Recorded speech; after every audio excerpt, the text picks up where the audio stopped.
I like that, and I want to also piggyback on that as well. I think that's a good segue to kind of explain a story in the Bible. Hey, sorry, it's we got kids. I don't know if we mentioned. but we don't have an office like he said.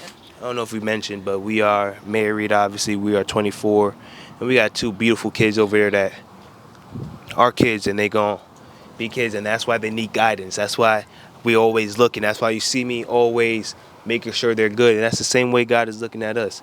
He's always looking down on our situations, making sure that nothing is coming against us. He calls us sheep, so that nothing comes against. Hey, go. Go play with your sister, because we're going to go inside later. Um, but yeah, and it reminds me of a a a scripture or a chapter in the Bible. I think it's Matthew's 18.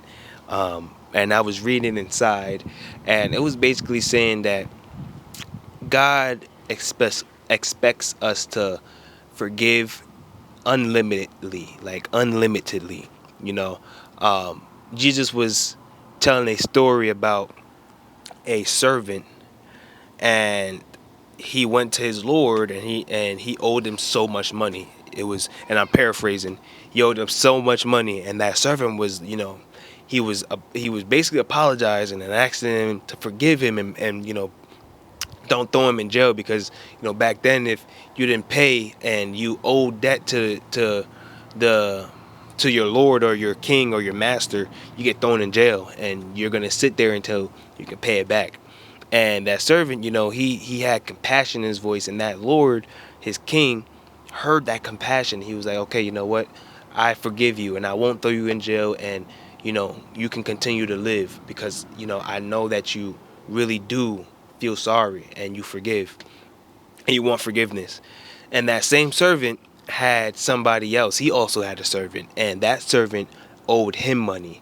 But instead of him having that same compassion that Lord had him, he basically told him, like, no, you owe me money. He threw him in jail, and he basically was like a hypocrite. That original Lord, that original master, seen what he has done, and threw him in jail and punished him because of how hypocrite he was to his servant. And that's the same way that God looks at our situations when we don't forgive somebody else. How he forgives us, but we can't forgive somebody else. So now that messes up the way that we can receive forgiveness from God.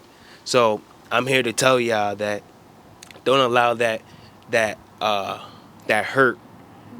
And she's such a good sister. She was pulling him from the street.